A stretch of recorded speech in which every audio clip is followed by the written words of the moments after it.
Subhanaka la ilma lana illa ma 'allamtana innaka antal alimul hakim wa tub 'alaina innaka antat tawwabur rahim.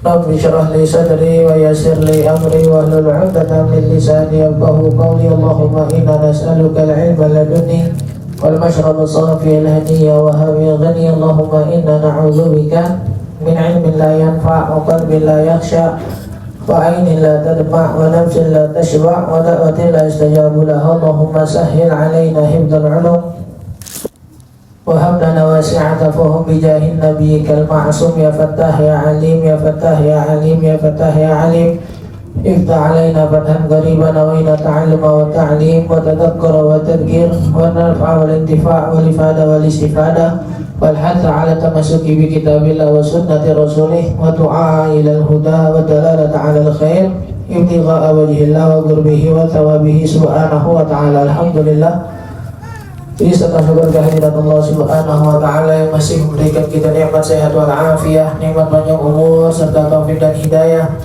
sehingga kita masih diizinkan oleh Allah Subhanahu wa ta'ala untuk kembali duduk di majlis kita dengan harapan dan doa yang senantiasa kita minta kepada Allah Subhanahu wa ta'ala. Mudah-mudahan berkah duduknya kita di majlis ilmu, berkah padang ratibul haddad, Allah kabulkan segala macam doa dan hajat kita, Allah mudahkan urusan kita dunia dan akhirat, dan mudah-mudahan Allah jadikan ilmu kita ilmu yang manfaat, dan jadikan ilmu kita ilmu yang semakin mendekatkan kita kepada Allah Subhanahu wa ta'ala. Amin ya rabbal alamin. Melanjutkan pembahasan kita dalam kitab Al-Fiqhul Manhaji yang masih di dalam rukun-rukun sholat. Namun seperti biasa kita baca sedikit dari aqidatul awamnya yang sampai terakhir sekarang penyebutan nama Nabi dan Rasul, yaitu di Nabi Muhammad Sallallahu Alaihi Wasallam. Ya, antara Nabi Isa dan Nabi Muhammad, sebagian mengatakan itu jaraknya 600 tahun. Dari Nabi Isa ke Nabi Muhammad itu jaraknya 600 tahun. Dan dari ketika Nabi dibangkitkan, ketika Nabi diutus menjadi seorang Nabi, diangkat menjadi seorang Nabi dan Rasul, itu kan Nabi ada hadisnya kan ya. Yang kata Nabi, bu'ithtu wa ana wa sahibul qarni qad iltaqamal qarna. Kata Nabi, ketika saya diangkat menjadi Nabi dan Rasul, yaitu malaikat Israfil kan, peniup sangkakala tuh, qadil taqamal qarna, beliau tuh udah megang. Jadi ketika Nabi dibangkitkan menjadi Rasul itu kan awalnya kan dia Isra Mi'raj dulu kan, ke Allah, terus dikasih lihat neraka, dikasih lihat surga. Nabi ngeliat tuh malaikat Israfil. Kata Nabi, qadil taqamal qarna, beliau udah megang sangkakalanya, udah ada di ujung mulutnya. Makanya kadang-kadang kita sering dengar dari kiai kita, kalau Israfil bangkit saja, bagusnya malaikat gak bersin-bersin gitu. Kalau malaikat pilek bersin, gak sengaja ketiup, habis sudah kiamat. Karena memang Nabi bilang jaraknya ke mulutnya udah dekat tuh. Yang terdiru ayyuk baru bin nafak, tinggal nunggu kapan Allah nyuruh buat niup. Dari jarak Nabi diangkat menjadi Nabi dan Rasul itu kan 1 Hijriah, sekarang 1447. Berarti itu hadis udah berlaku 1447 tahun yang lalu. Malaikat Israfil udah siap-siap niup sangkakala. Kebayang nggak? Setelah 1400 tahun, apa nggak makin dekat itu sangkakala ke mulutnya? Dari Nabi dibangkitin, kiamat berarti udah tinggal dikit lagi. Kata Nabi tuh, waktu Nabi beliau diutus, ya sekarang, itu udah makin dekat lagi. Berarti memang harus banyak yang Nabi bilang umat di akhir zaman udah nggak ada bohong gitu, nggak ada yang melesetnya sama sekali. Umat saya adalah umat akhir zaman. Karena memang malaikat Israfil sendiri aja udah siap-siap nunggu diperintahin buat sangkakala selesai perkara semua.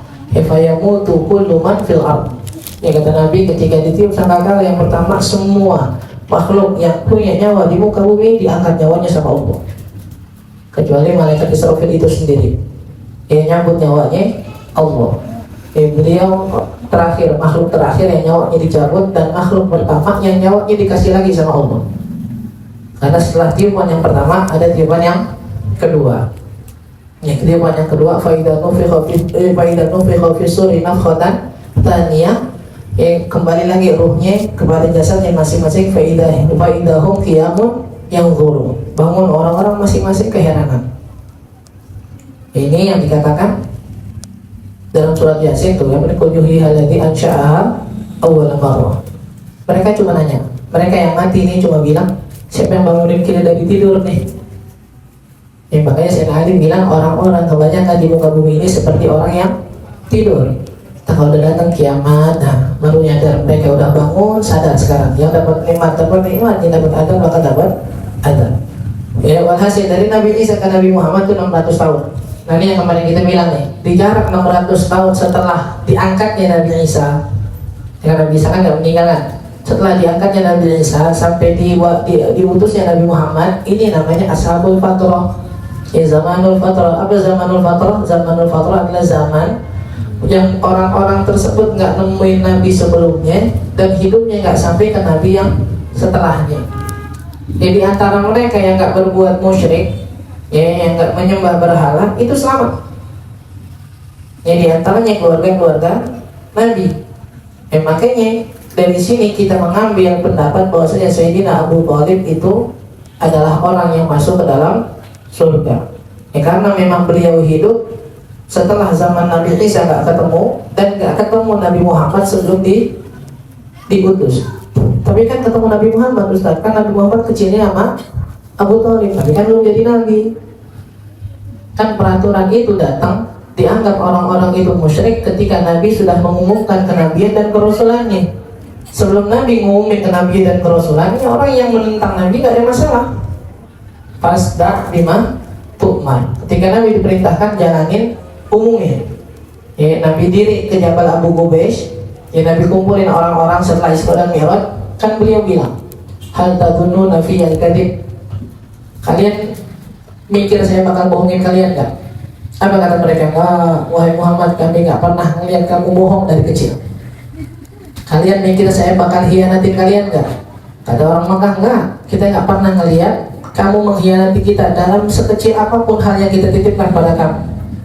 Kalau gitu kata Nabi, inni rasulun min baini yadayillah baina yaday adzabun syadid. Kalau gitu saya umumkan sekarang, saya adalah rasul diutus sama Allah yang membawa kabar surga bagi yang taat dan kabar neraka bagi yang bermaksiat. Nah dari sini baru tuh, wah ini menggila nih udah nih gitu. Padahal tadi di awal hebatnya Nabi nih, Nabi kan tanya dulu ya, ente kira-kira pernah dibohongin sama aneh nggak? Kalau anda ngomongin itu percaya nggak? Sampai Nabi bilang, kalau saya kabarin di belakang gunung ini ada musuh yang mau nyerang, kira-kira kalian percaya nggak? Oh percaya banget, kita nggak bakal nggak percaya, kamu nggak pernah bohong. Dan ketika Nabi bilang saya adalah Rasul, mereka mengingkari. Jadi sebelum Nabi ngomong saya Rasul, enggak, ditelakin dulu pakai omongannya sendiri. Ya makanya emang cara dakwahnya itu Nabi kebanyakan kayak gitu, ngasih tahu dulu, ya dijelasin dulu, habis itu baru dikasih tahu. Jadi sebenarnya dia nggak bisa ngebantah dengan ucapan mereka sendiri. Tapi dasarnya emang udah kekafiran yang telah ditentukan sama Allah. Beberapa dari mereka tetap menolak. Bentar Nabi ada apa namanya?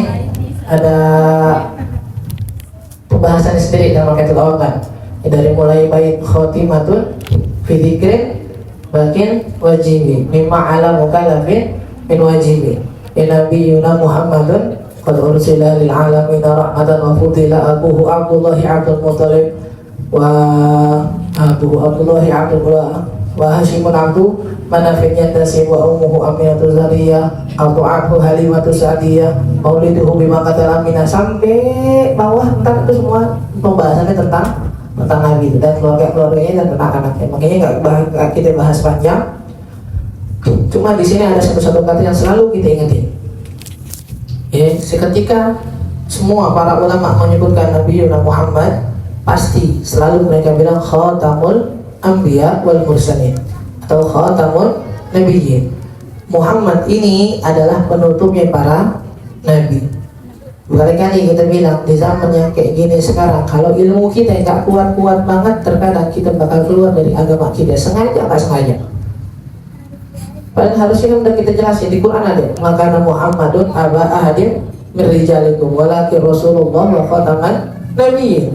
Nabi Muhammad ini bukan bapak kalian, tapi Rasul dan penutup para nabi. Allah udah bilang, kok bisa-bisanya orang Indonesia ada orang yang ngaku nabi masih diikutin. Kan di Quran ada, di hadis ada, di kitab ada, semua disebutin Muhammad itu penutup para nabi. Ya kalau tiba-tiba ada orang datang bawa ajaran baru ngaku Nabi, kita masih ngikutin itu kenapa? Atau kadang-kadang kita masih mikir jangan-jangan ajarannya benar, apaan? Ya pokoknya semua yang udah ngaku Nabi, udah nih pasti sesat kafir. Kalau orang ngaku wali, ini masih nggak bisa dibilang kafir. Tapi kalau orang ngaku Nabi, kafir udah. Karena memang di Al-Quran Allah katakan yang terakhir itu Nabi Muhammad.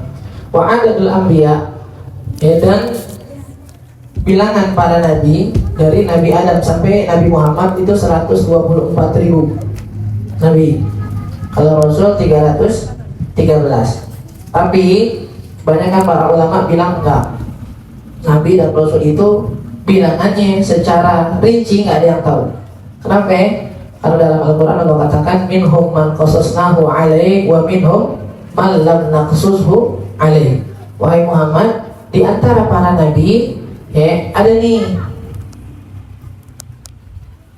di antara para nabi ada nih yang saya ceritakan kepadamu nama-namanya, kisah-kisahnya.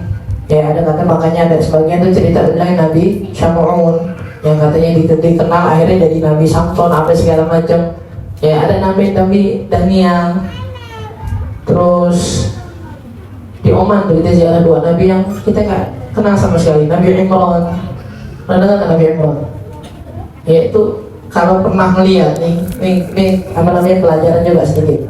Jangan terlalu gampang percaya ke kata-kata atau ke gambar meskipun itu agama. Jangan terlalu gampang percaya yang beredar di sosmed. Pernah lihat kuburan panjang ada dalam satu gedung, tutup pada warna hijau, dibilang panjangnya 50 meter, ini kuburannya Nabi Adam. Benar, itu yang kita bilang tadi itu ada di Oman, namanya kuburan Nabi Imran, bukan Nabi Adam. Ya kita ngeliat udah, subhanallah ya Nabi Adam. Di mana Nabi Adam? Kuburan memang. Ini di sana bilang Nabi Adam, enggak, jangan mau percaya. Ya salah satunya yang sering kita bilang berkali-kali adalah ucapan Habib Umar. Ini sering banget kita bilang, banyak banget orang nge-share gambar Habib Umar, kata-katanya itu sebabnya Al-Habib Umar bin Hafid. Ini kita nggak tahu nih, orang yang nulis itu maksud dari Al-Habib Umar bin Hafid ini adalah katanya yang diucapkan atau gambarnya itu Habib Umar. Karena banyak banget kata-katanya, apalagi kalau kita yang mohon maaf gitu, bukan sok tahu, bukan sok paling kena, tapi yang kita tahu dari duduknya kita sama beliau, kayaknya beliau nggak pernah ngomong itu cinta-cinta antara manusia. Satu yang paling aneh ingat tuh, ada di kata-katanya di gambar itu nulis tuh, kalau kasarnya dah nggak hafal banget, tapi kasarnya kalau sekarang ada yang nyakitin kamu, biarin aja dia pergi, ntar Allah bakal datengin orang lain yang bakal membahagiakan kamu. Siapa yang ngomong kayak gini? Kayak kita yang lagi galau nge-share aja dah gitu. Ya seakan-akan lagi nasihat Nabi Umar, kalau lagi ditinggal cowok pacaran jangan sedih. Ntar ada gantinya, ngapain Nabi Umar ngomongin pacaran? Ya iya lagi Nabi Umar ngomongin pacaran gitu, pacaran nih ditinggal sakit hati, itu Nabi Umar bilang ntar bakal datang lagi cowok lain yang buat pacaran lagi. Kan nggak mungkin. Tapi kita ngeliat gambar Nabi Umar langsung percaya. Satu, aku pernah nanya perempuan aku nih, ya mungkin kalau anda sebut sebagai kita kadang-kadang kita lihat tuh banyak dari kita yang follow. Ustaz nih, Ustaz mohon maaf, kata-kata yang ini khususnya ini karena yakin banget, karena tanya kepada teman-teman kita sekalian, yakin nggak Ibu ngomong kayak gini? Enggak kak, kita nggak yakin.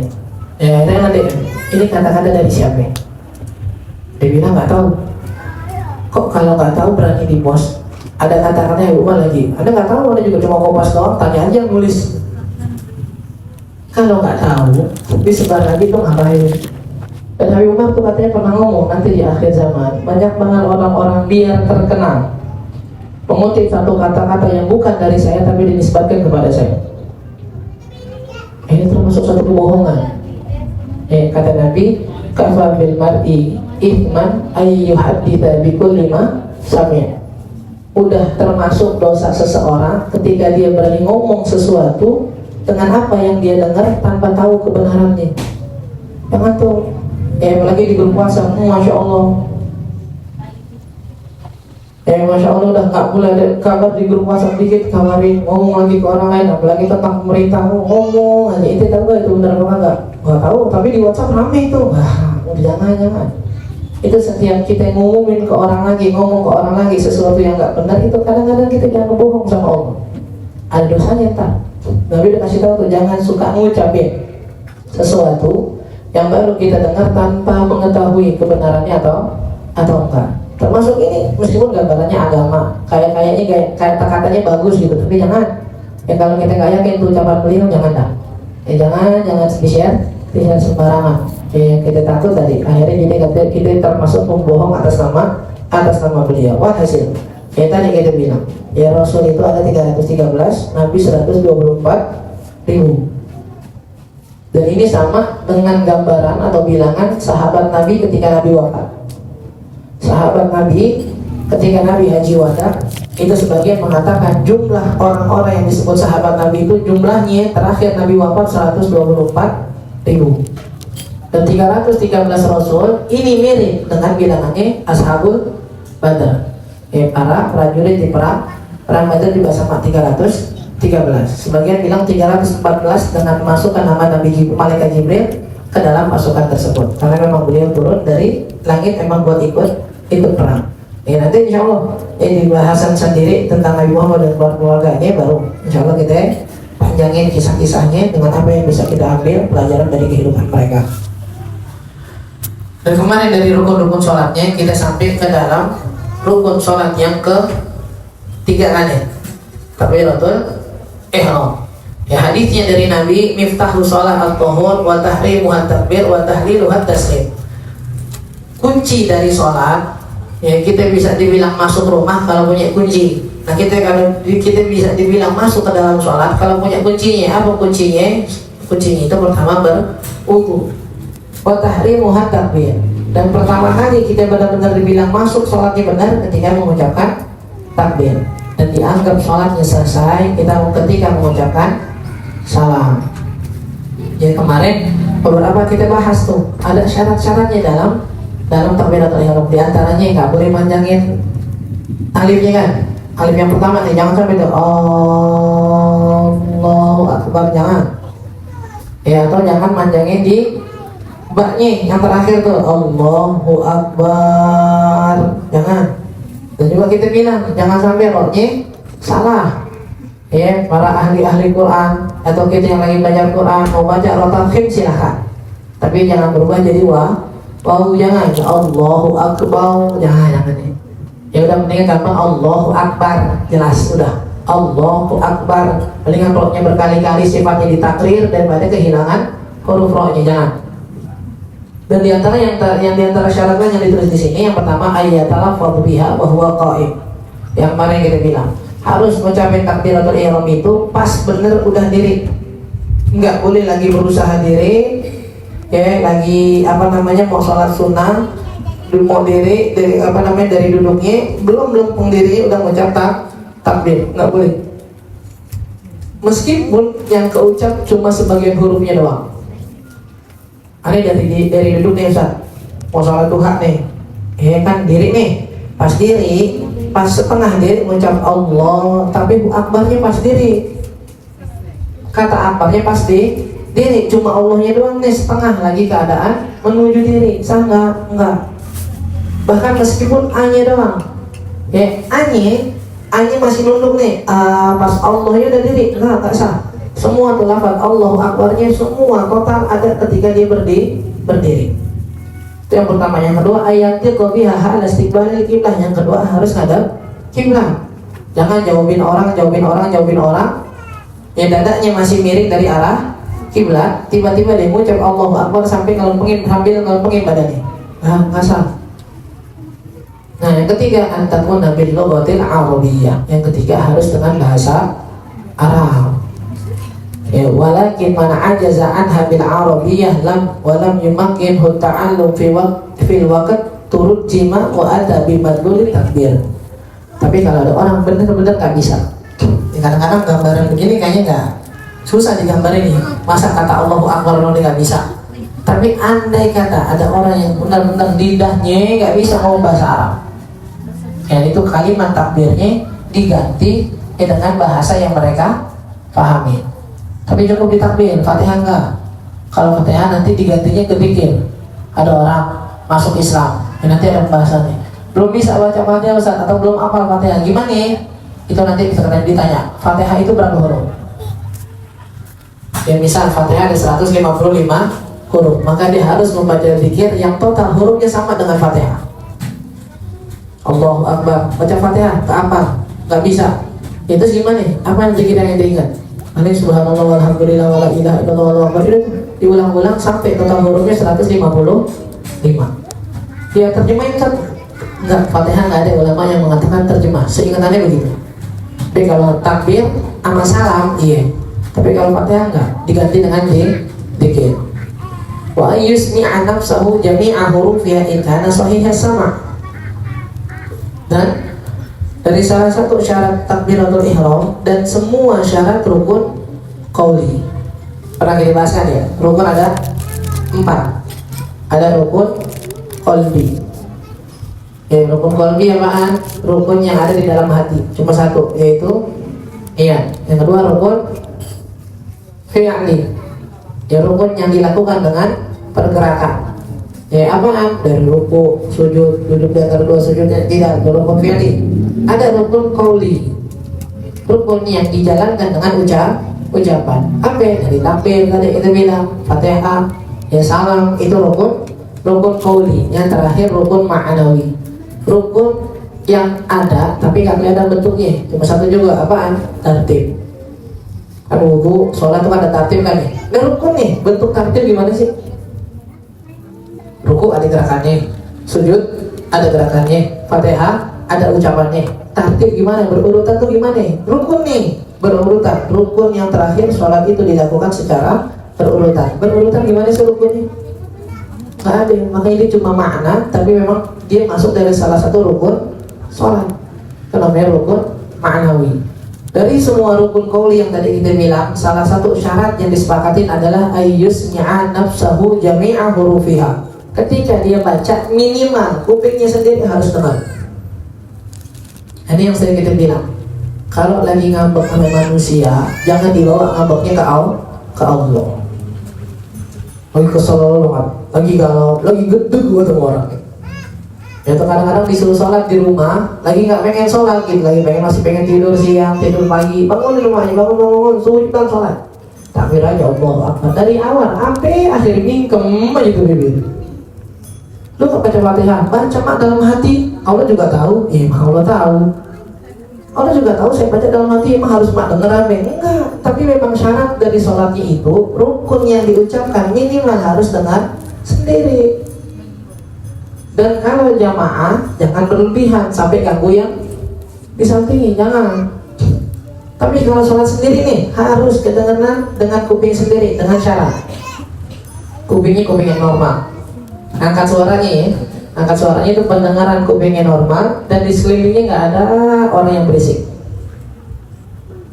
Kan syaratnya Ustaz bilang nih, syarat Fatihah atau syarat takbiratul ihram, nanti semuanya itu harus kedengaran sama kuping sendiri. Pas ada yang mau sholat, pernah kan lagi bercande banget Ustaz, berisik banget kamarnya, terus takbirnya gimana Ustaz? Ambil kedengaran kuping sendiri juga. Ya, ponakannya lagi main jadi pada kaget tuh, Allahu Akbar. Ponakannya kaget, orang sholat sampai meleset, kencang banget takbirnya nih. Enggak, angkat suaranya seakan-akan di sekeliling kita gak ada suara dan kuping kita normal. Kayak gimana ngangkatnya? Kalau kita cuma bilang, misal gitu, cukup Allahu Akbar.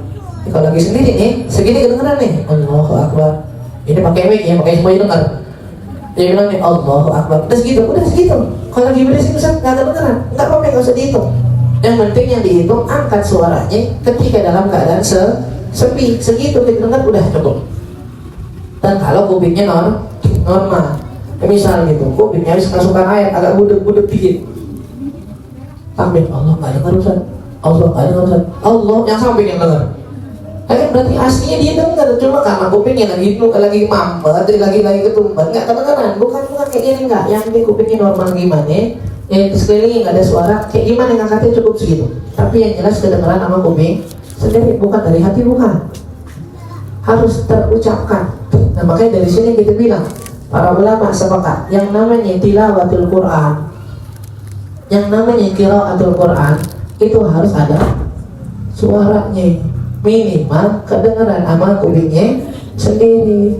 Kalau kita pengen dibilang baca Quran yang berpahala, itu harus ada suaranya, kedengaran sama kupingnya sendiri. Jangan ketika Ramadan pengen buru-buru hatam nggak ada suaranya. Itu Quran sama koran, dilihat dibalik, lihat dibalik, dilihat. Maknya nanya ada juz berapa? Juz 5. Masya Allah, aku soleha banget. Ya dari subuh ke malam udah 5 juz. Pas maknya besok merhatiin, lo ngapain? Dari baca Quran, mak suaranya mana? Nggak, dalam hati juga cukup. Nggak ada pahala baca Quran di sini. Tapi yang begitu khatam jangan 5 hari, 2 hari juga khatam yang begitu. Ada cuma timbang dilihat doang, matanya ngeliat balik lagi, lihat balik lagi, lihat balik lagi. Ya sama kayak gitu kan, kalau lagi bocah, waktu masih bocah kan begitu, suruh baca Quran kan, dilihatin doang, emang dibaca kagak? Jadiin aja. Kata bapaknya udah baca Quran lu, udah pak. Ya udah berapa banyak? Udah 1 juz. Cepat juga 1 juz 5 menit. Cukup dah, pokoknya bapak gak bisa dah pokoknya. Ya bisa emang, mau dilihatin doang. Ya makanya bisa ucapan itu enggak. Bisa sesuatu itu dibilang diucapkan kalau diucapkannya kedengaran sama kuping sendiri. Makanya nggak bisa Quran, zikir nih, sama rukun sholat. Ketika diucapkan nggak kuping sendiri nggak sah. Ya ingetin nggak sah. Tasyahud nanti sama, Fatihah nanti sama. Nggak ada rukun sholat yang diucapkan nggak kedengaran, nggak ada. Harus kedengaran minimal sama kuping sendiri. Warrobi, dan yang keempat qiraatul Fatihah. Hanya dibilang wahiyya ruknun fi kulli rak'atin minas shalah ayyan kana nawiha. Rukun yang keempat adalah baca surat Fatihah. Dan surat Fatihah ini ada di setiap rakaat. Ya kan? Makanya tadi kita bilang, waktu pernah nanya Ustaz, kalau witirnya 3, ya rakaat yang ketiga masih perlu baca Fatihah nggak? Baca lah. Ini termasuk dari witir. Ketika itu masuk ke bilangan sholat kita, berarti rukun di rakaat itu salah satunya baca surat Fatihah. Makanya dibilang ayat kana nawiha, mau itu sholat wajib atau sunnah yang ada namanya atau sunnah mutlak, itu pasti harus baca Fatihah. Makanya berkali-kali kita bilang agak kurang setuju lah kalau saya pribadi. Agak kurang setuju ketika nama-nama sholat sunnah itu dijadikan bahan percobaan buat orang berani jadi imam misalnya. Ya sholat tarawih, ntar dulu, ya Fatihah gue takut belum benar, ya Fatihah gue takut belum sah.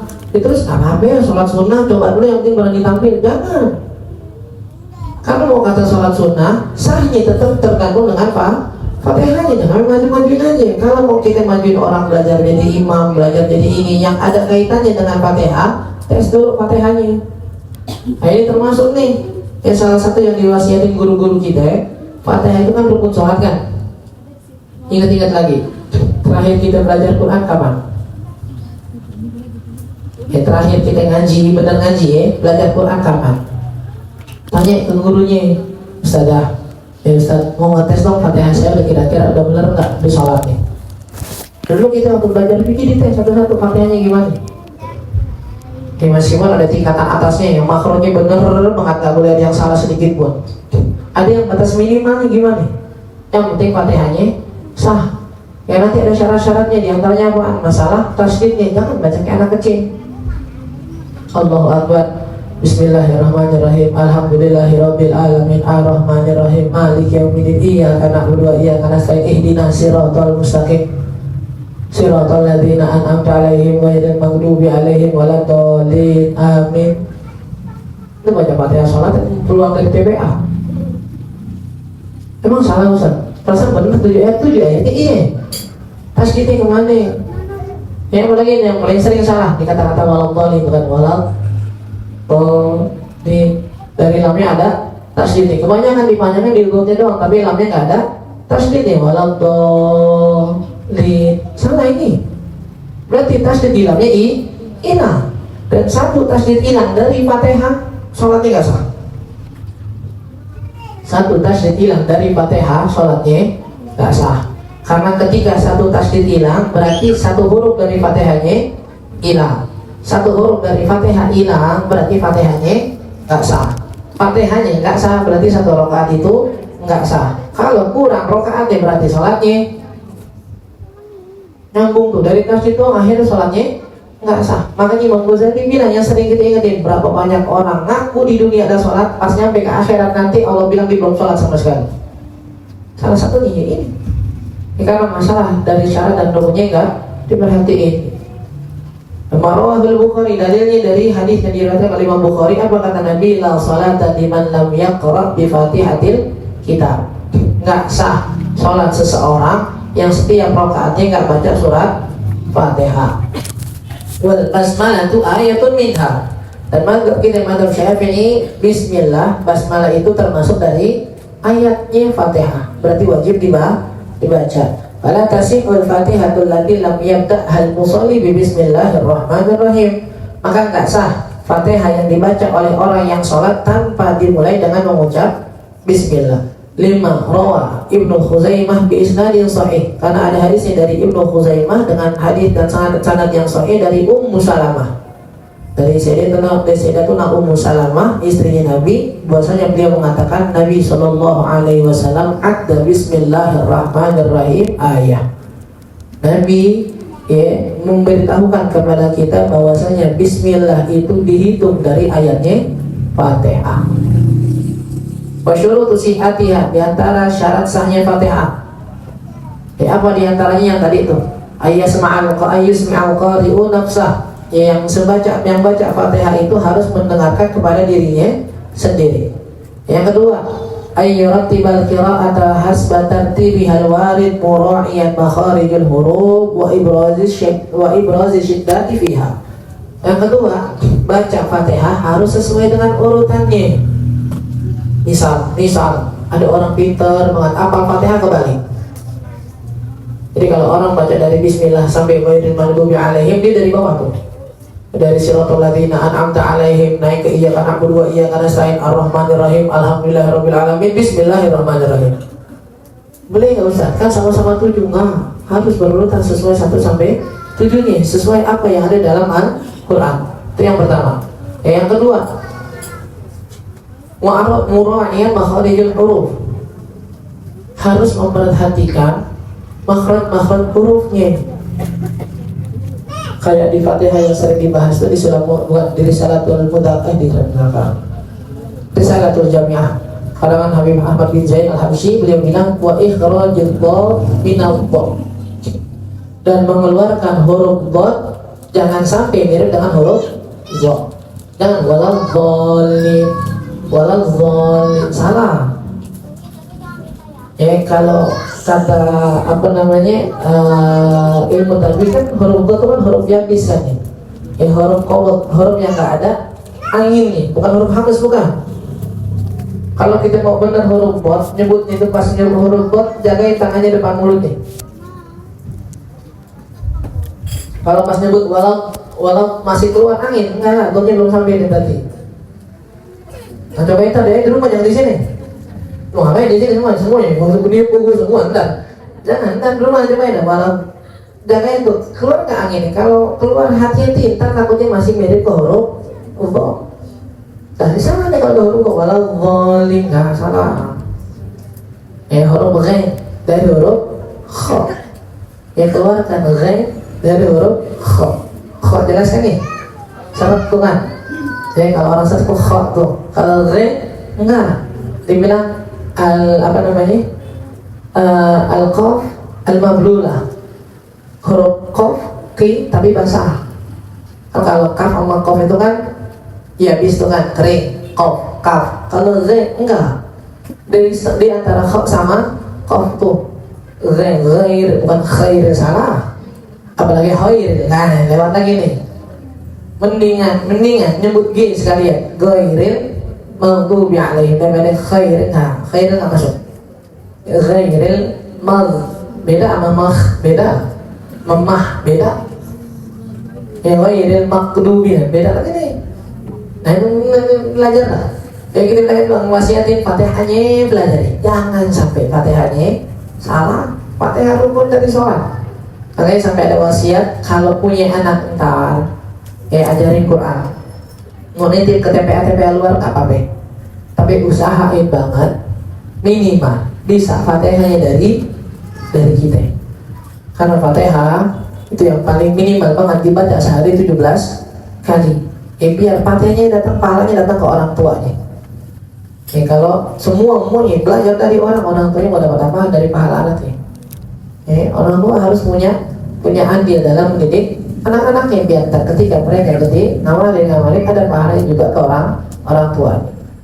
Wa ikhrajul dhad minal dhad, bedain antara dhad sama dhad. Wa ikhrajul ghain minal kha, udah keluarkan huruf ghain dari huruf kha. Ada 3 huruf yang ada di Fatihah, dhad, ta, itu lagi ada lupa. 3 kali nih, dhad, ta, sama, coba cari huruf ta, ada nggak? Nggak ada kan nih? Dhad, ta, fa kalau nggak salah.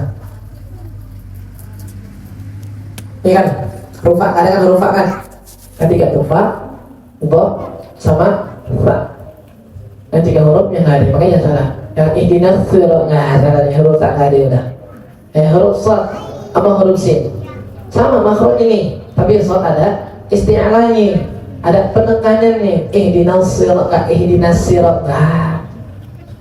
Ini juga nih makhraj ini yang salah nih. Ini syarat tidak syarat. Ini syaratnya dari Fatihah nih. Mura'iyan makhrijul huruf, diperhatiin makhraj hurufnya.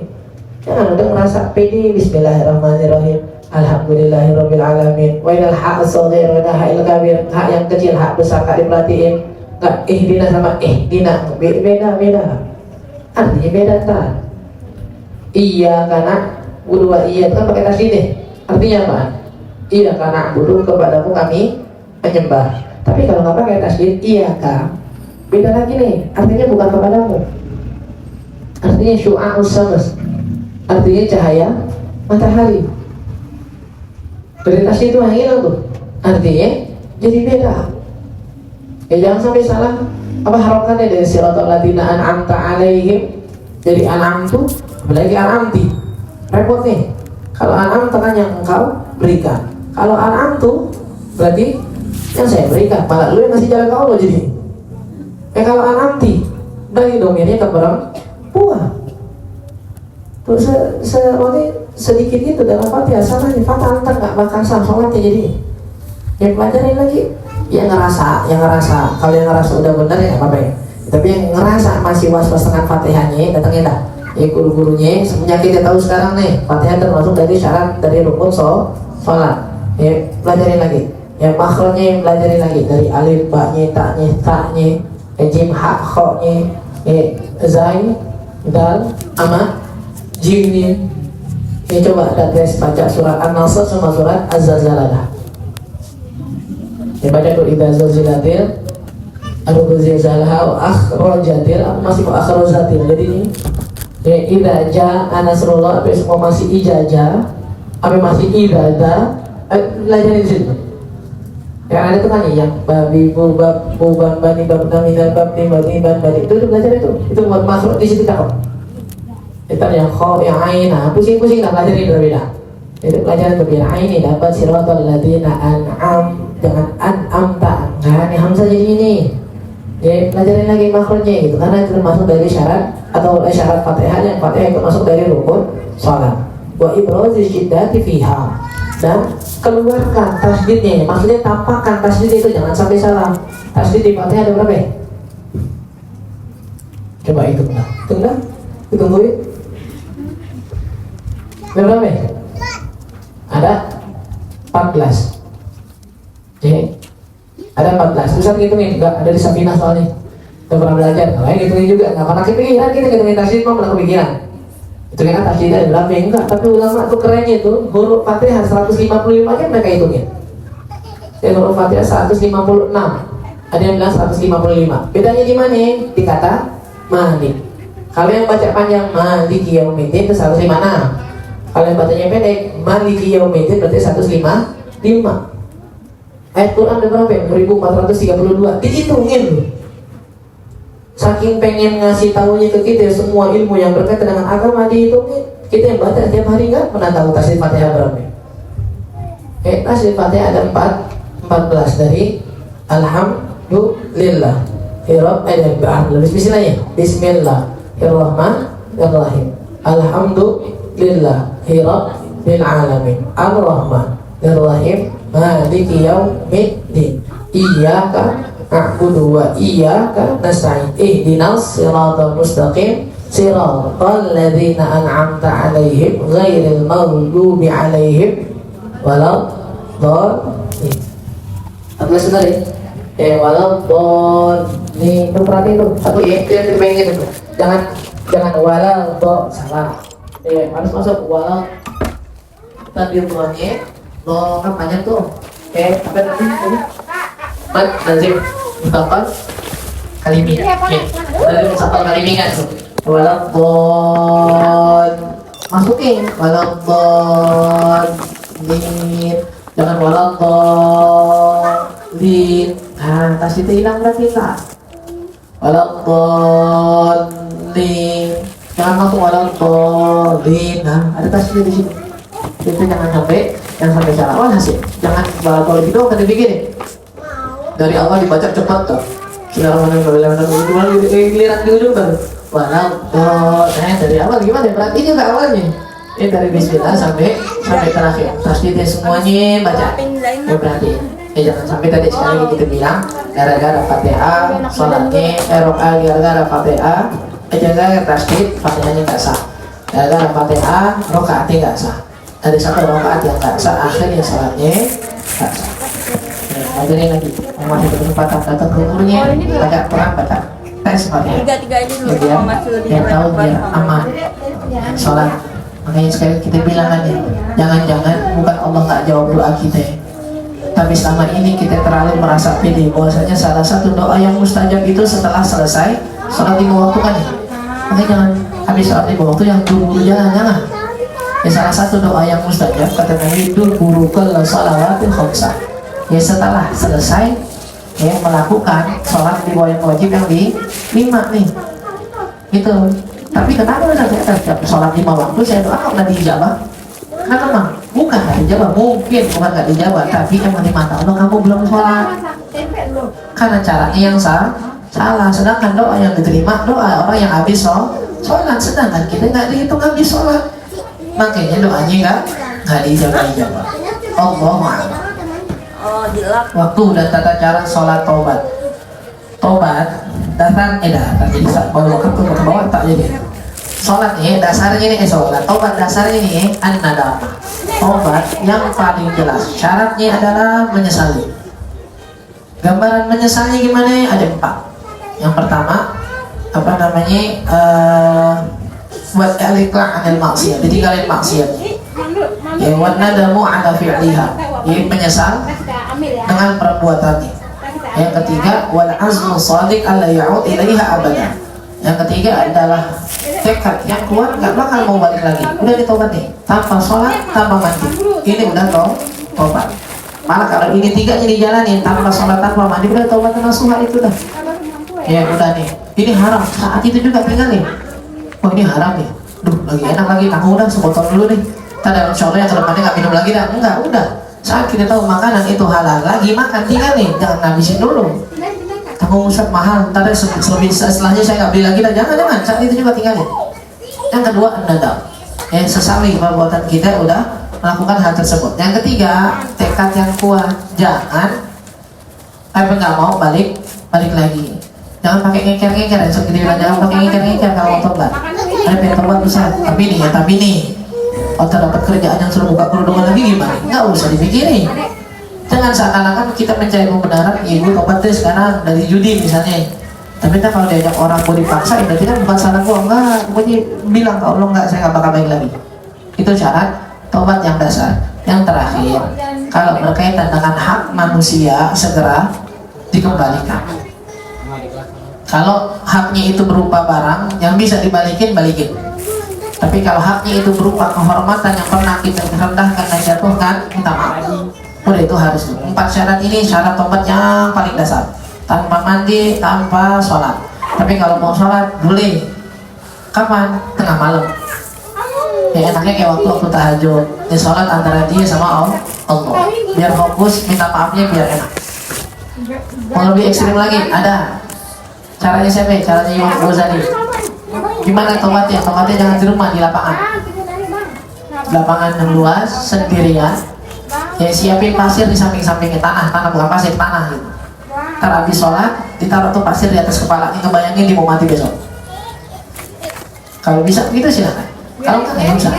Ya cukup, kalau mau mandi tuh udah mandi di rumah, itu ya bagus lah, disolatin taubat, buat sholat taubat. Habis itu sholat kecuali sunat, taubat rakaat. Saya sholat taubat 2 rakaat.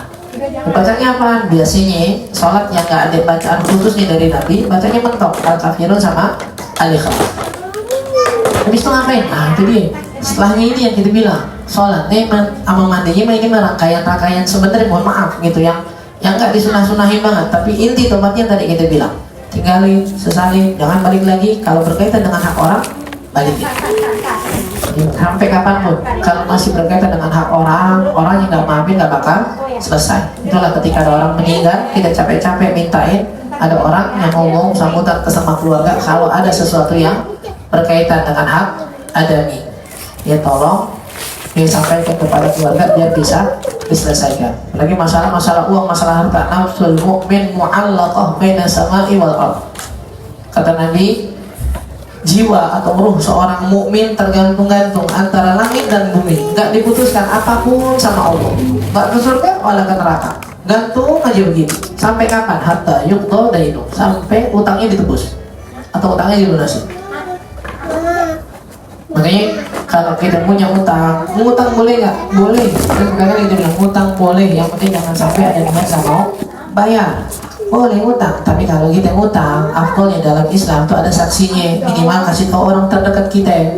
Jangan sampai kita kenapa-napa, orang nggak ada yang tahu kita utang, akhirnya habis dah perkaranya lah. Ya kita disiksa dengan sesuatu utang yang kita belum balikin, sedangkan keluarga kita nggak ada yang tahu.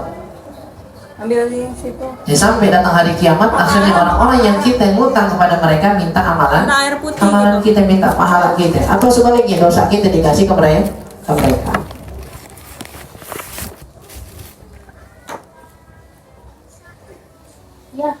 Ya anak tidur, ya pakai pampers, ya kan? Pampersnya basah, tapi di spraynya nggak kelihatan bekasnya Ustaz. Pegang lemak nggak ada Ustaz. Ya udah anggap aja udah tidak nembus ke spray kelar.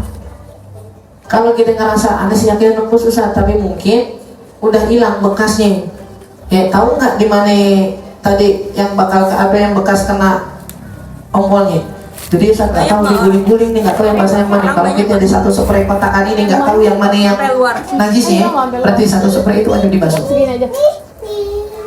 Dua lagi. Satu spray wajib dibasuh.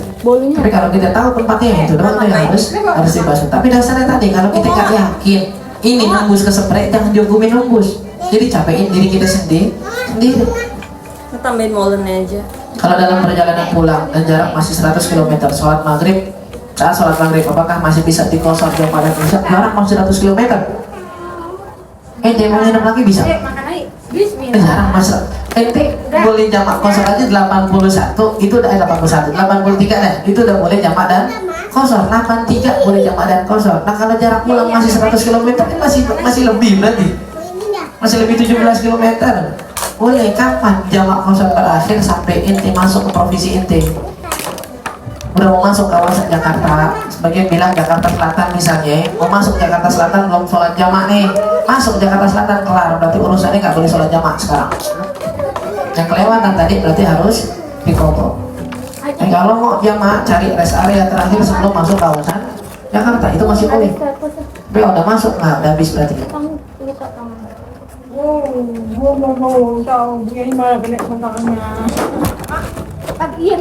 Lagi ngepel, ya tiba-tiba baru ada kotoran cicak, nggak sengaja kena kepelnya, kena kelap tuh, ya udah ngepel semua kemana-mana. Itu gimana Ustaz? Gimana? Suruh cicaknya kali bantuin. Itu kena kotoran cicak ini tuh. Oh dibodohkan Ustaz. Itu kan bagian terakhir tuh ya. Ya itu bagian terakhir nih. Ini kena ke situ, yang tadi kemungkinan kena kotoran itu pelangnya sebelah mana aja. Kayaknya sebelah sini. Ini tadi bisa lagi. Oh enggak usah. Ini pertama nih kenanya nih. Kena pertama, habis itu saya basuh ke pelan, ke ember itu, saya kucek-kucek ke ember, kena kotoran, nih pelannya kena kotoran. Ubi ini gimana? Ya, semuanya berarti. Cara paling gampang gimana ya? Gampang udah, jangan terusin dulu. Ya, jangan ada yang lewat, tungguin kering. Udah kering, udah kan? Tinggal sebor semuanya, kering selesai. Jangan ini najis semua nih gimana? Iya kenapa ya kalau najis semua, itu biarin kering dulu. Kan kalau udah kering kita bilang kan ya, najis hukmi ya, najis yang cuma hukumnya doang, cukup dibersihkan dengan sekali siraman. Udah diemin kering semua, siram sekali, udah bisa kering yang biasa. Nah air yang tadi bekas siram sama nggak bakal najis selama semua udah kering. Bahayanya kalau kita siram masih ada yang basah, nah itu baru bahaya. Sholat fardu nggak baca doa iftitah boleh nggak boleh? Semua sholat nggak baca doa iftitah halal, karena memang hukumnya sunnah. Bahkan di sholat jenazah nggak ada doa iftitah. Di sholat jenazah langsung Fatihah. Menikah harus dengan yang sepupu. Sepupu yang dimaksud dalam hal apa? Apakah hanya dari ekonomi? Kalau ada seseorang yang agamanya baik tapi ekonominya di bawah perempuan gimana? Ini di pernikahan ya, ada yang namanya mahar, ada yang namanya kafaah. Ya, ada yang namanya mahar, ada yang namanya kafaah. Mahar itu milik si calon pengantin. Mahar milik si calon pengantin. Makanya orang tua nggak boleh ikut campur ketika anaknya ridho dikasih mahar cuma 10 gram. Karena mahar ini bakal pegangan perempuan nih kan. Dikasih mahar 50 gram, terus kan orang tuanya bagi 2 menggui, ngapain emang? Mahar milik perempuan udah pegangan dia. Habis dia jadi bini orang tuh pegangan dia. Sampai kata Sayyid Muhammad Al-Maliki itu pegangan, jaga-jaga. Aku tuh bilang, kalau seandainya dia cerai, suaminya meninggal, masih ada pegangan mahar itu. Makanya mahar itu hak si calon pengantin, orang tua jadi bercampur. Tapi kalau kafaah ini hak orang tua. Berarti belum ada. Saya rela dinikahin, saya S3 nih. Misalnya gitu, S3 mau S4, S8 terserah dah. Kayak dinikahin sama orang yang SMP-nya nggak lulus. Saya gitu, saya ikhlas. Ya mau kayak gimana saya yakin orang baik, mau kata SMP-nya nggak lulus, boleh nggak? Nggak, bukan di orang tua. Orang tua izinin nggak? Karena ini bakal bawa nama keluarga. Maksudnya kafaah itu di orang tua haknya. Itu bukan di anak yang nentuin. Nah saya itu nggak apa-apa, di SMP nggak lulus nggak apa-apa, mau saya S2 dosen nggak apa-apa, nggak. Itu ada di orang tua. Nikahnya nanti sah kalau di sini. Tapi ada di hak orang tua. Jadi syarat nggak di madzhab Syafi'i nggak jadi syarat, tapi menjadi hak si orang tua buat menolak lamaran yang datang ketika nggak satu kafaah. Apakah cuma dari ekonomi doang? Enggak, semuanya. Ekonomi, pendidikan, agama. Dasarnya begini. Berarti nikah harus sama, kalau seandainya kita pintar agama, harus yang pintar agama juga? Bukan. Dasarnya yang dipengenin begitu. Kenapa? Biar nggak ada ketimpangan. Kalau bahasa orang sekarang nggak ada kesenjangan sosial. Dia lakinya, bininya S3, lakinya cuma lulus SMA misalnya. Nanti yang ditakutin adalah ketika terjadi sesuatu, ada yang diungkit dengan masalah yang lebihnya ini. Nyesel gue punya laki kayak lu, lulus SMA doang, begini kan gak bisa ada ngajarin anak jadinya. Nggak mau. Atau sebaliknya, ketika salah satunya ekonomi di bawah jadi ngeledekin. Di zaman Nabi ada yang sekufu, ada yang gak sekufu banyak. Itu kan yang udah lebih jedain kan. Salah satu sahabat miskin, yang ketika melamar semua orang nolak. Sampai Nabi bilang, ente mau ngelamar yang mana? Ada fulanah, didatengin nama Nabi. Bapaknya ketika Nabi datang, Masya Allah, ahlan wa sahlan ya Rasulullah. Anak mau ngelamar anak ente. Wah, kirain buat Nabi. Bapaknya udah girang aja nih. Ayo, gak apa-apa ya Rasul, enggak, buatannya buat gue lebih jadain. Orang yang miskin, bajunya cuma satu, udah gitu, mohon maaf, perawakannya juga gak bagus. Ya, tar dulu ya Rasul, kita istikharah dulu deh. Kita istiqamah begitu sekarang jawabannya, istikharah dulu. Padahal bukan istikharah, mau cari jalan nolaknya pelan-pelan gimana? Bukan istikharah. Akhirnya si anak ngomong, orang yang dibawa sama Rasul, apakah kamu masih ragu kebaikannya?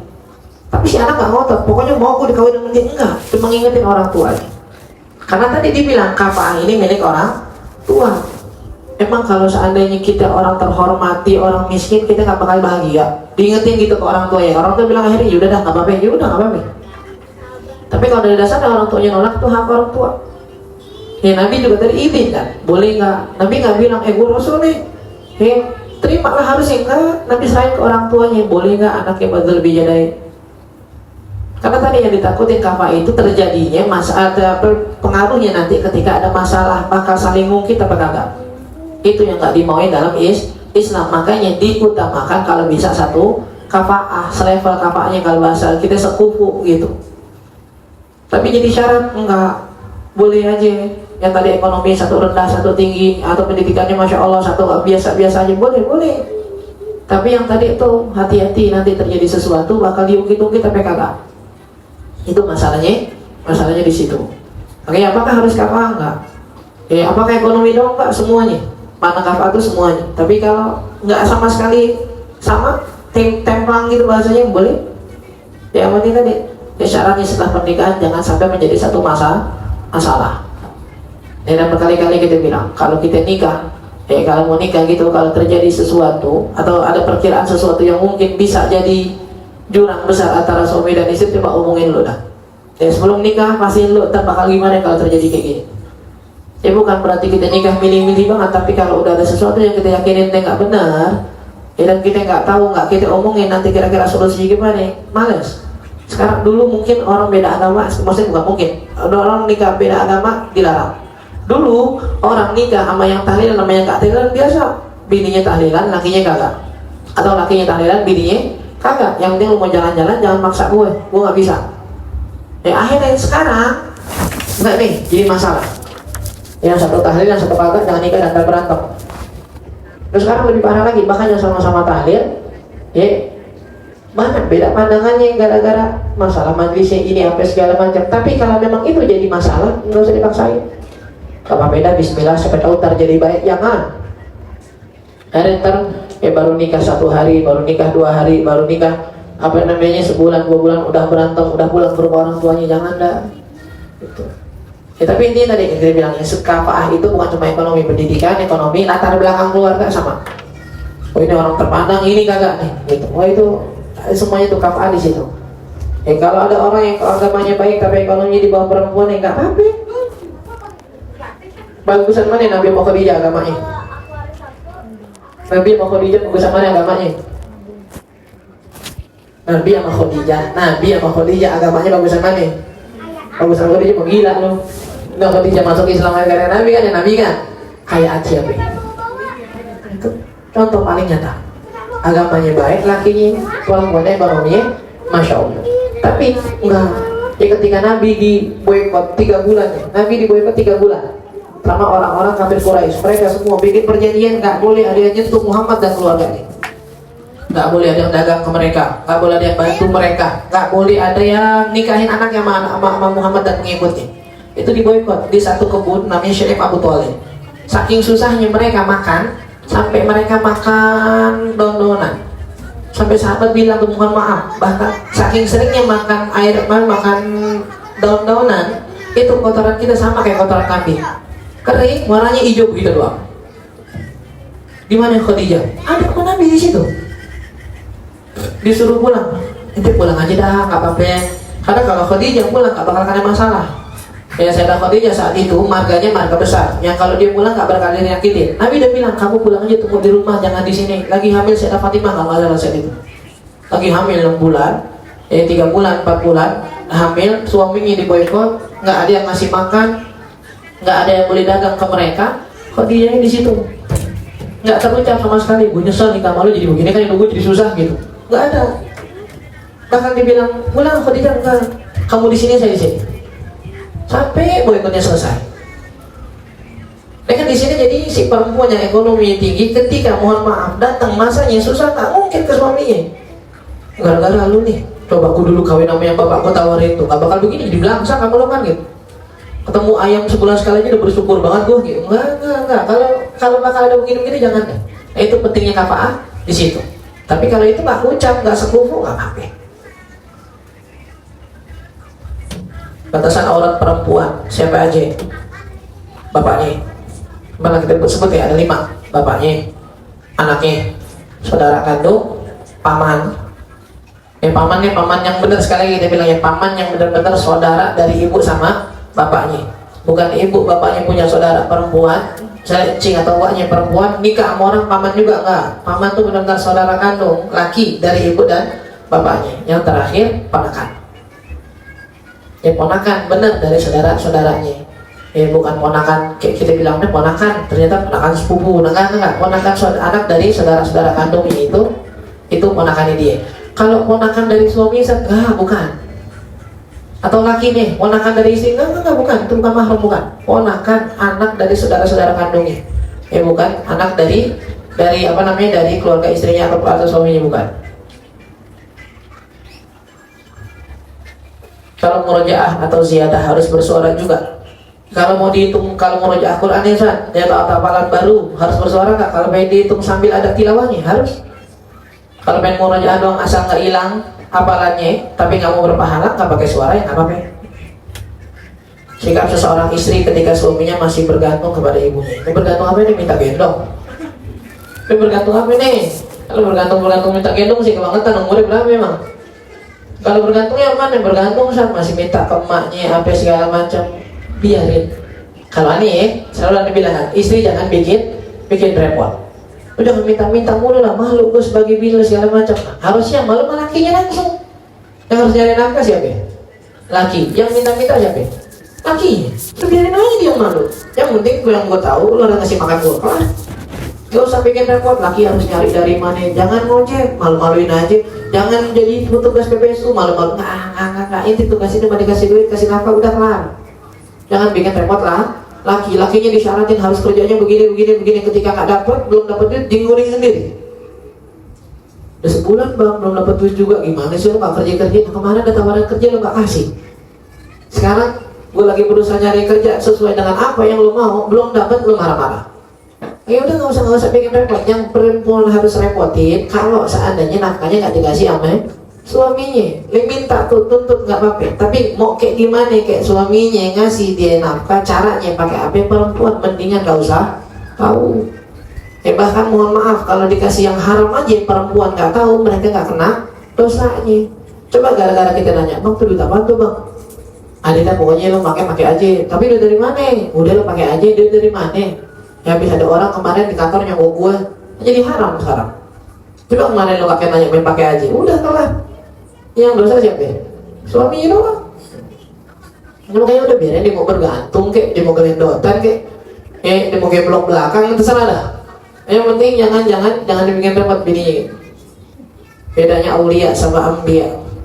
Nabi terakhir itu Nabi Muhammad. Kalau wali sampai akhir zaman bakal masih ada. Ya kalau Nabi punya wahyu dari Allah, kalau wali enggak, paling mentok ilham dari Allah, petunjuk dari Allah lewat mimpinya atau lewat isyarat yang Allah berikan. Tapi kalau Nabi enggak ada lagi. Masih belajar baca surat Fatihah yang benar. Kalau dalam sholat surat Fatihah saya masih salah, apa sholat saya enggak sah? Kalau sekarang ke depan nih usahain buat belajar. Dan di masa-masa kita belajar, selama kita belajar itu dimaklumin sama Allah. Tapi kalau kita nggak belajar sama sekali, tapi Fatihahnya nggak benar, ini yang nggak sah nih. Yang kita bilang nanti bakal dituntut sama Allah. Tips dong biar sholatnya khusyuk. Ya sering kita bilang, sholat mau khusyuk jangan mikirin apa-apaan. Salah satu yang bikin kepikiran adalah sebelum sholat banyak ngerjain sesuatu. Dia masak air dulu, dia ngebales WhatsApp dulu, dia ngeberesin ini dulu, belum kelar, tahu-tahu sholat. Dimasak dulu belum kelar, tahu sholat. Makanya selama bisa pekerjaan yang lain dikelarin dulu, kelarin. Datang masuk ke sholat tanpa bawa pikiran apapun, nah itu insya Allah khusyuk. Sambil ketika sholat dipikirin bacaannya, baca Fatihah, putar tuh Fatihah di otak kita juga, putar di hati kita juga, biar otak sama hatinya nggak kemana-mana. Tapi kalau Fatihah yang cuma di lisan, nah itu yang biasanya bikin akhirnya mencar kemana-mana. Kata Ustaz kan jangan asal percaya sama kalimat berbau Islami. Nah sekarang gimana cara meyakini diri, milih guru yang akan terus kita percaya perkataannya tentang agama. Kita lihat dari jauh gimana akhlaknya. Yang pertama nih. Yang kedua, lihat kepada siapa yang bersambung sanadnya. Dia ngaji di mana? Pelajarannya siapa? Dan tempat dia belajar, benar gak di atasnya lagi? Itu ini masalah sanad. Yang kedua, dia ngaji di sini di Darul Mustafa, Masya Allah, Kemahi Umar. Nah, yang kedua, lihat dari perilakunya dia selama ini ketika dia pulang dari Darul Mustafa, masih pakai ngutip kata-kata gurunya nggak? Kalau apa-apaan nih, bilang itu kata guru saya. kata guru saya gitu. Makanya kata-kata berkautan kan ada bahasa, ada pewaris, ada perintis kan nih. Ya kan, ada bahasa pewaris, ada bahasa perintis. Sekarang yang merasa perintis itu yang merasa lebih hebat daripada pewaris. Tapi kata Gus Kautan enggak. Masalah menuntut ilmu kita lebih memilih jadi pewaris. Karena ilmu kita nggak mungkin keluar dan melenceng dari guru-guru kita. Nah itu dia yang begitu. Tapi kalau merintis berarti kita ngucapin dan bikin ilmu sendiri. Melenceng terjadinya nih. Nafsirin sendiri, maknain hadis sendiri. Ini bakal bahaya. Tapi kalau masalah ilmu enggak, jadi pewaris kita. Biasalah mewarisi ilmu-ilmu dari guru-guru kita pendapatnya. Nah kalau menemu yang begini, nah itu insya Allah aman. Tapi kalau apa-apa udah pakai pendapat saya, enggak lagi mengutip kata-kata dan pendapat dari gurunya, ini yang bahaya nih. Ya itu yang hati-hati.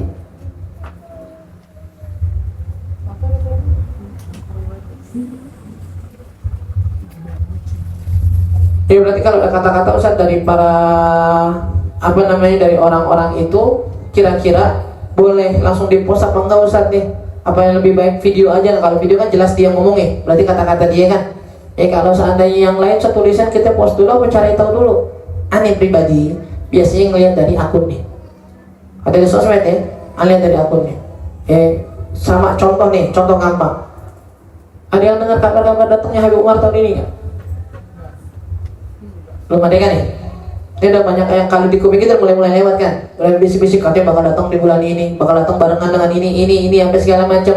Contoh, Habib Umar pernah bilang, media partner resmi aneh muasalah. Jadi kalau yang nge-share muasalah, oke kita share. Ngerti nggak? Jadi kalau bahasanya kita bilang kalau official account-nya yang nge-post atau orang-orang murid yang kenal silahkan. Tapi kalau akun-akun nggak jelas, ceramah-ceramah Islami ini sampai segala macam, mendingan buat kita aja dah. Saya buatnya ke orangnya tar dulu. Atau yang ditulis emang kita pernah dengar. Anda pernah ngejelasin ini hukumnya wajib. Jadi terus juga tuh sholat hukumnya wajib. Oh nggak apa-apa dia nge-share. Karena emang juga kita pernah dengar dari guru kita gitu. Tapi kalau yang nggak dengar sama sekali, nggak tahu akunnya, nanti dulu lah. Jadi jangan sampai akhirnya kita nge-share sesuatu yang nggak jelas dari dasarnya. Niat wudhu itu diselesai di basuhan muka pertama. Pas basuh muka kedua dan ketiga udah harus selesai niat, bukan. Jadi gini, ntar dulu. Wudhu itu niatnya dibilang sah. Niatnya dibilang sah ketika air niat di tangan nyentuh ke muka, itu niat di situ. Kalau dibaca niatnya pas bener air itu nyentuh ke muka, nah itu berarti niatnya sah. Tapi pas niat pertama, apa basuhan itu harus diputar-putar sampai niatnya selesai. Allah nah itu wudu alirofillah. Udah kering tangannya masih putar aja. Dapat ada silas lillahi ta'ala. Enggak. Udah dimasukin pas niat. Dan niatnya udah habis susah, basuhannya udah habis. Ini belum kena, udah disempurnain dengan basuhan kedua. Niat ngucap niat lagi enggak? Niat itu cuma di basuhan pertama. Dan basuhan air yang kena ke muka pas udah nyebut niat, itu yang disebut basuhan wudu. Jadi misal kita udah basuh bagian atas, tengah ke bawah, baru kita ingat, belum niat nawaitul wudu alirafil hadas. Berarti yang kebasuh mukanya baru bagian setengah ke bawah, karena di atas tadi basuhnya nggak pakai niat. Ngerti nggak? Ya jadi niat nih, ini air masuk ke muka, kita nawaitul wudu di situ. Berarti niatnya udah sah. Maksudnya udah niatnya wudu nih. Nah sekarang tinggal diperhatiin, basuhannya udah rata apa belum?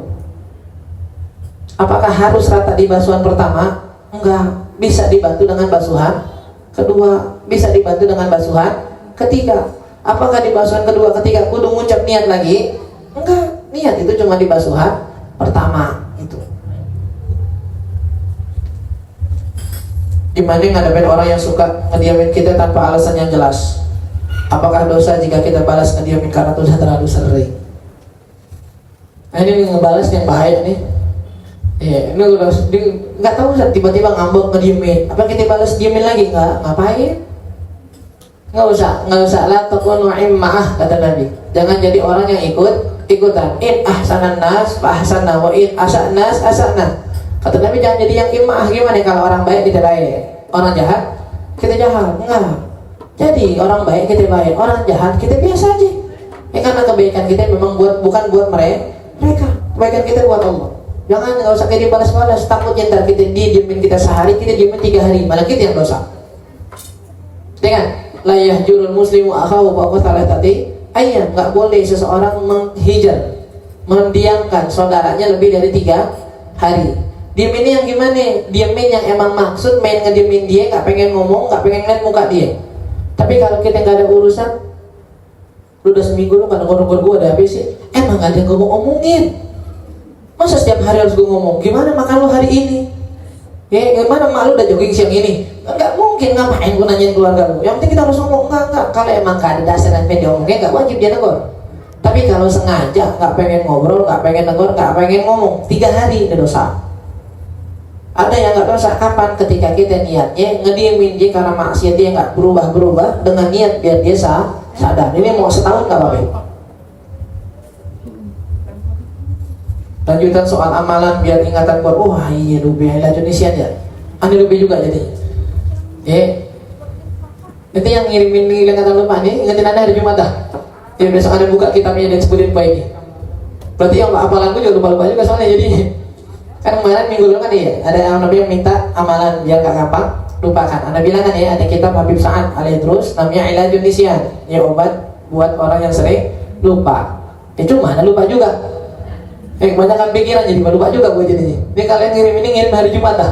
Biar ntar ada bisa ingat-ingat lagi. Apaan? Harusnya bini mah dari awal. Udah akut kayaknya. Yang benar rokaatain atau rokaatain ini atau rokaatain. Oh, yang benar rokaatain atau rokaatain ini. Ya sama mustaqbilal kiblati, apa harus selalu disebut dalam ya sholat? Enggak, kemarin kita bilang kan ya. Kalau sholat fardu cuma usolli fardhu sama nama sholat. Kalau sholat sunnah yang punya waktu itu cuma usolli sama nama sholat. Kalau sholat sunnah mutlak cukup usolli. Rokaatain enggak perlu. Mustaqbil kiblah enggak, itu semuanya sunnah. Tapi yang benar rokaatain ini apa rokaatain Ustaz? Dua-duanya benar. Yang satu dibacanya wasal, jadi rokaatain ini lillahi ta'ala. Yang kedua bacanya agak berhenti, rokaatain lillahi ta'ala. Tapi biasanya kalau dia belum berhenti harusnya bacanya di wasal rokaatain. Kayak kalau kita ngomong mau orang Arab kan nggak ada itu. Kita cuma belajar di sekolah kan. Aina tadhabu ilal madrasati. Itu nggak di sekolah. Ya kalau kita ngomong Arab nggak ada, kita ketawain malah ngomong gitu. Aina tadhabu mada ta'kulul yauma. Nggak ada ini. Kayak ngomong radio kita jadinya begini nih. Tapi kalau ngomong orang nggak, aina tadhab ilal madrasah, ilal masjid. Nah, ilal masjid itu mau dalam ilmu nahunya doang disebut biar tahu baris ujungnya. Ya tapi kalau kita ngomong langsung nggak ada gitu. Mada taf'alul yauma gitu. Apa yang kamu lakukan hari ini? Anamu thumma adhabu ilal madrasati wa usalli salatal maghribi. Ya elah. Kayak kelihatan bocah lagi ujian praktek kita ngerjain begini. Enggak. Itu semuanya diwasal sama kayak Quran kan. Mata tulis kan alhamdulillahirabbil alamin. Enggak ada alamina. Enggak ada itu mau yang dari mana Quran wakaf gitu. Tapi yang diwakaf pasti huruf akhirnya harokatnya disebutin gitu. Ayah saya udah meninggal, sama saya juga sudah meninggal juga. Benar kan ya?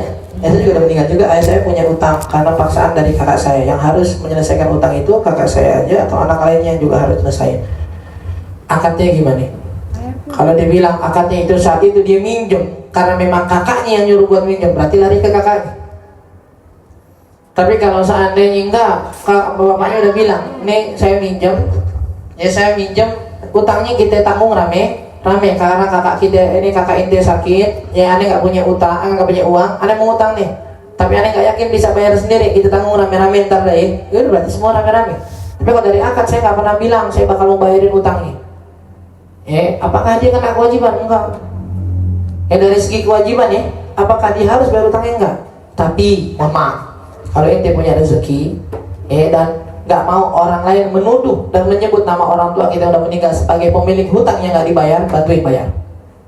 Dari segi adabnya, dari segi adabnya jangan sampai orang tua kita disebut ya sebagai jenazah mayat yang punya hutang nggak dibayar, pasti disiksa dikuburin. Nah, kita nggak demen tuh kan dengar perkataan kita buat orang tua kita kan, bantuin dari segi adab. Tapi dari segi kewajiban enggak. Selama memang bukan kita yang ngutang, enggak, kita enggak kena kewajiban, enggak kena dosa. Dan kalau kita pun enggak ikut bantuin, apa jadi dosa? Enggak juga. Benarkah jika ada masalah di rumah tangga, menantu laki-laki sebaiknya curhat ke mertua perempuan dan menantu perempuan ke mertua laki-laki? Karena saya pernah cerita ke mertua tapi malah dianggap salah. Ya, apakah sebaliknya masalah rumah tangga tidak diceritakan ke mertua sama sekali? Afdalnya iya.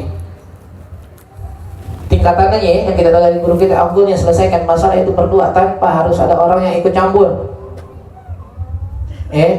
Jangan selesaikan masalah rumah tangga kita tanpa harus ada orang yang ikut campur.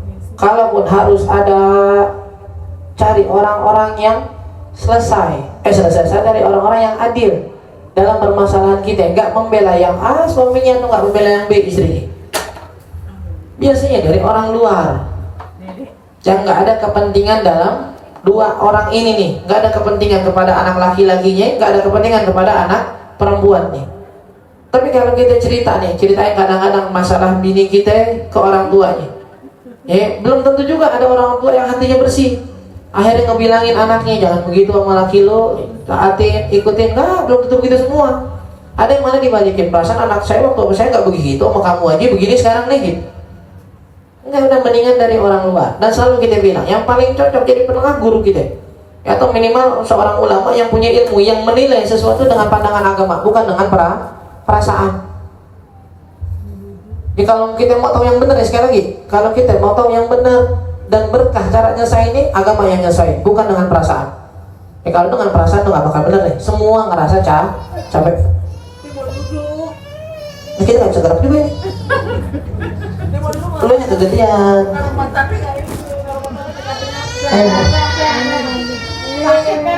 Enggak. Bentar gedean dikit jadi ustazahnya ya. Ngomong apa tadi gitu?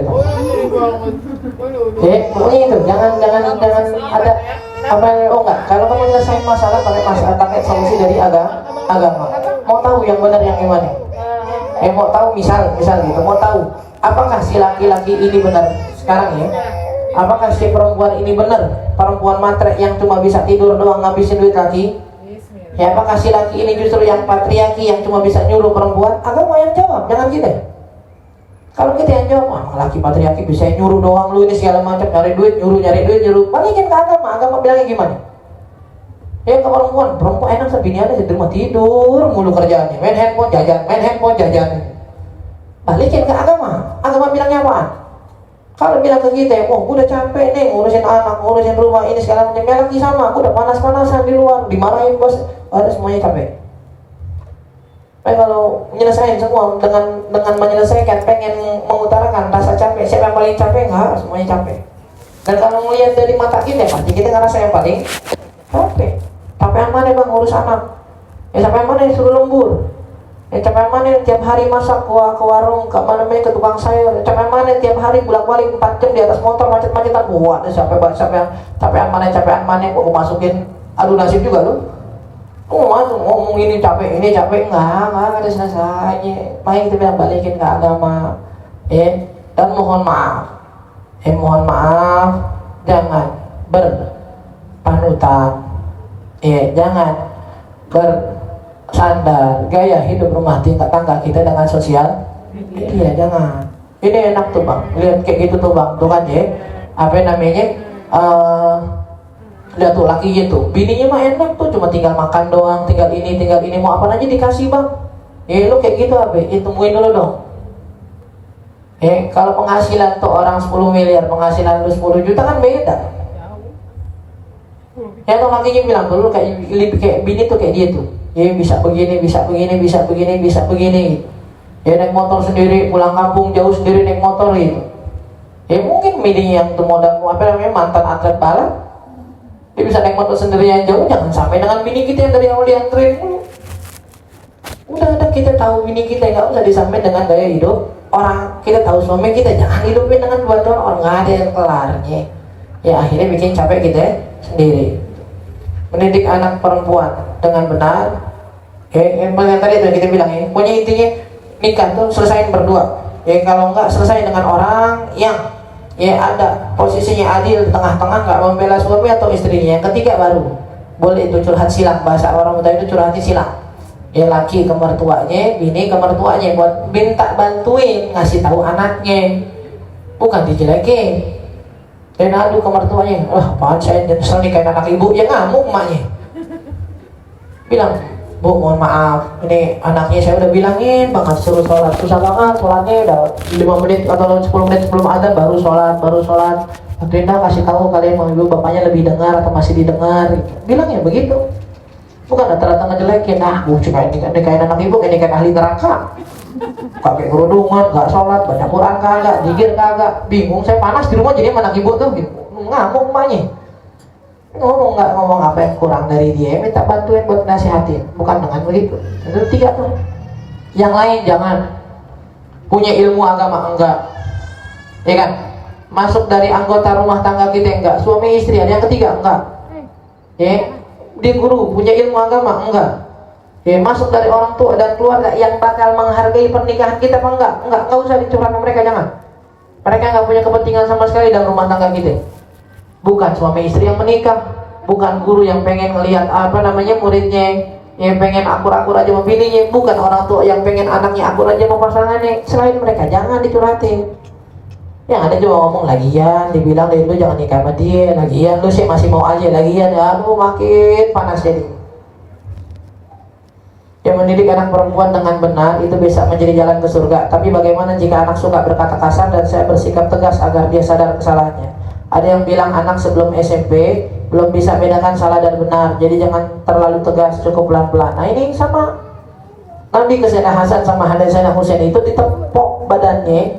Ya gimana kira-kira, mohon maaf nih, ketika anak kita keselak masih umur 5 tahunan ke bawah, terus kita pengen tepok badannya biar yang keselak itu keluar, kira-kira napoknya pelan apa agak kencang?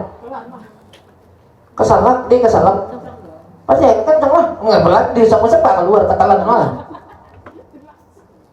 Iya kan? Itu Sayyidina Husain ditepok sama Nabi biar kencang, biar kormanya keluar. Korma apa yang dimakan? Korma zakat. Padahal gampang buat Nabi, dan celananya tak gue gantiin. Repot banget anak kecil gitu doang aja. Enggak begitu. Terus Nabi bilang umur 10 tahun udah balik pukul. Yang umur 7 tahun tapi tegas.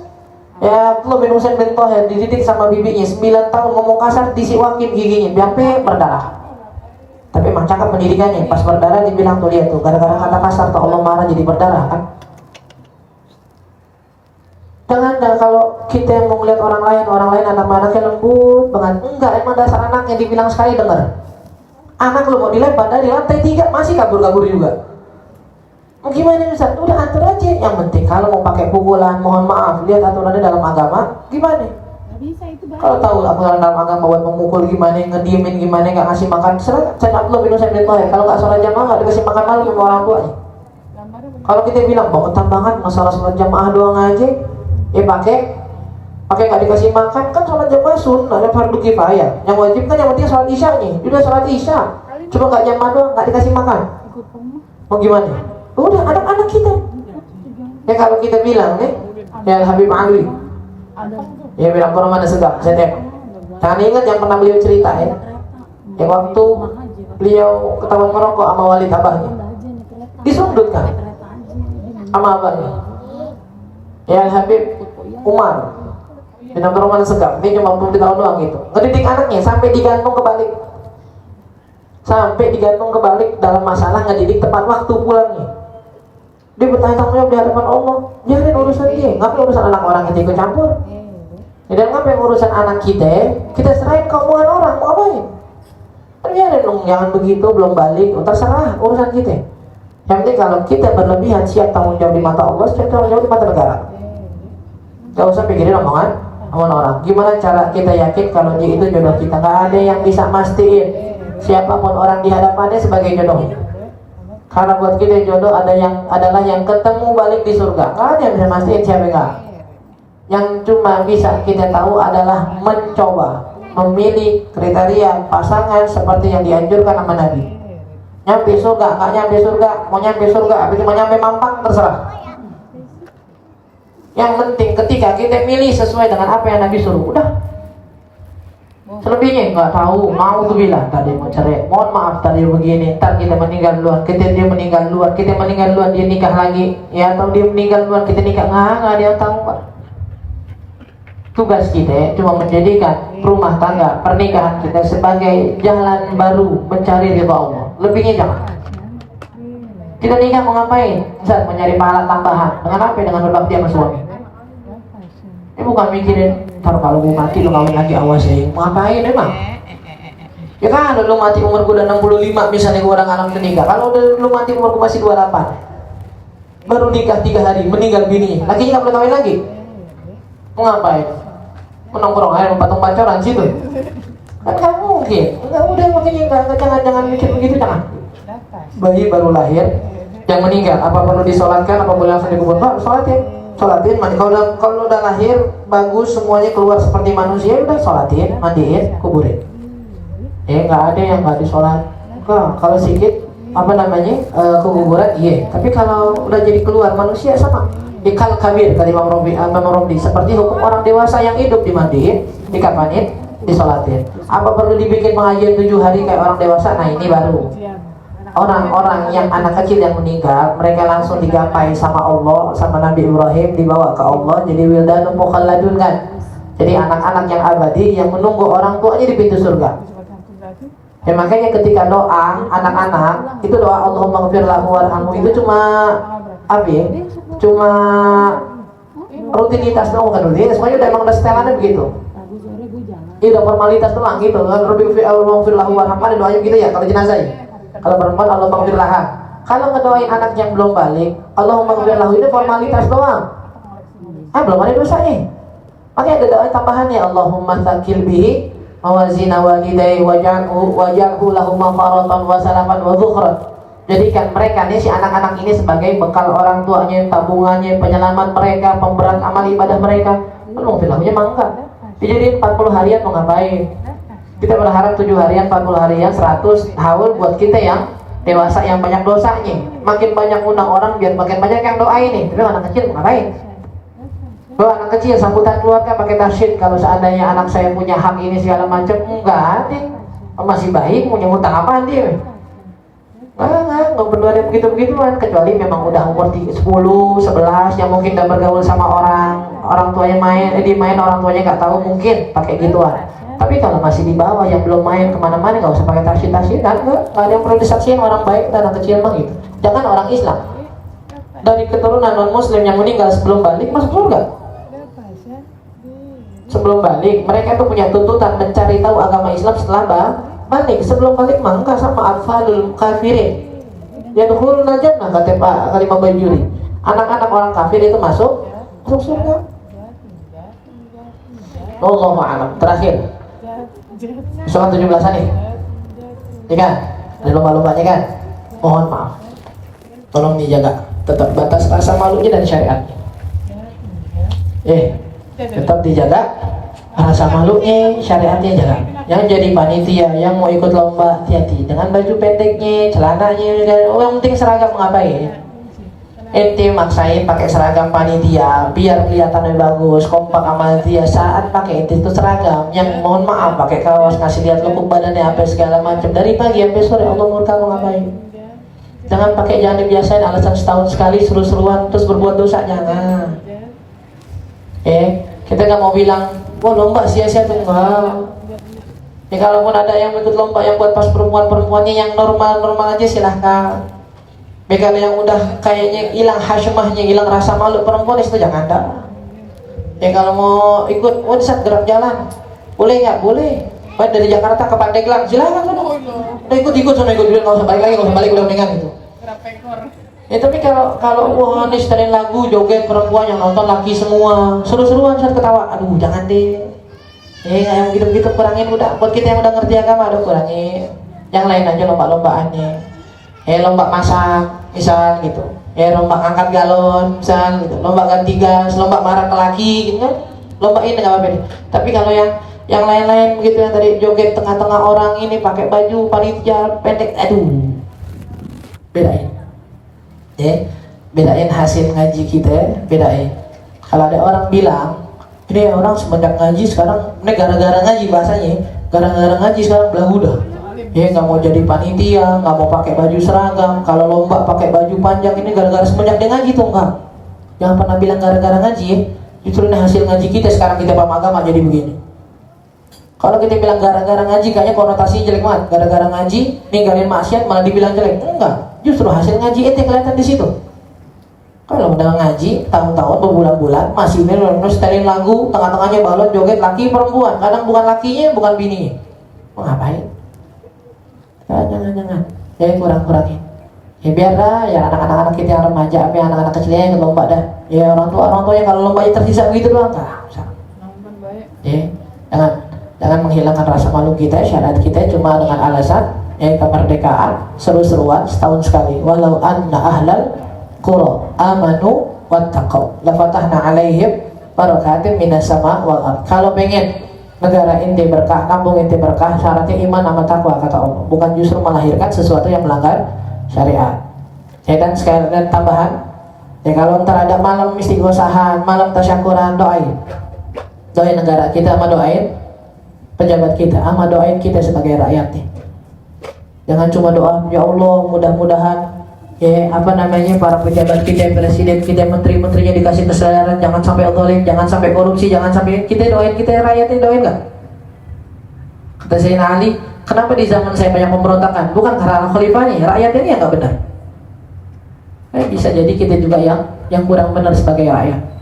Makanya Allah masih hukum kita dengan pemimpin yang zalim. Bisa jadi pemimpin yang zalim, kita yang rakyat yang dihukum. Jadi masing-masing ngerasa salah aja dah. Jangan berdoa seakan-akan fokus membuat pejabatnya semuanya. Enggak, kita juga ya sebagai rakyat, kata para ulama kita kalau berdoa, Allahumma aslihir ra'i wa ra'iyah. Ya Allah, perbaiki pejabatnya dan negaranya dan rakyatnya. Bukan cuma pejabatnya doang, doain enggak, rakyatnya juga. Biar sampai-sampai benar baru jadi baldatun thayyibatun wa rabbun ghafur. Negeri yang adil, yang makmur dengan Tuhan yang Maha Penyayang. Ya mudah-mudahan Allah jadikan ilmu kita ilmu yang manfaat dunia dan akhirat. Allah kabulkan segala macam doa dan hajat kita. Allah jaga para guru kita, orang tua kita, keluarga kita, jaga kita semua kaum muslimin dan muslimat dari berbagai macam bala wabah serta musibah fitnah dunia dan akhirat. Dan Allah berikan kita panjang umur dalam sehat afiat istiqomah di jalan Allah Subhanahu wa taala. Dan mudah-mudahan para orang tua kita ya senantiasa dijaga oleh Allah, diberikan panjang umur dalam sehat afiat dan mudah dipanggil oleh Allah, diberikan rahmat dan kasih sayang dari Allah Subhanahu wa taala, dan kita semua diberikan husnul khatimah. Ala hadhihi ya al-Fatihah. A'udzu billahi minasyaitonir rajim. Bismillahirrahmanirrahim.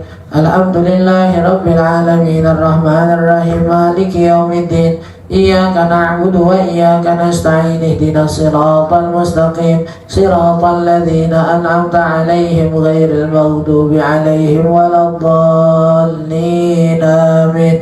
Astaghfirullahal 'azim. A'udzu billahi minasyaitonir rajim. Bismillahirrahmanirrahim. Alhamdulillahi rabbil alamin wa sallallahu ala sayyidina Muhammadin wa ala alihi wa sahbihi ajma'in. Allahumma aghnina bil ilmi wa zayyinna bil ilmi wa akrimna bit taqwa wa jammilna bil afiyah wa haqiqna bil istiqamah. Rabbana ighfir lana dhunubana wa liwalidina warhamhuma kama rabbayana shighara. Rabbana atina fid dunya hasanah wa fil akhirati hasanah wa qina adzaban nar. Wa sallallahu ala sayyidina Muhammadin wa ala alihi wa sahbihi wa sallam. Walhamdulillahi rabbil alamin.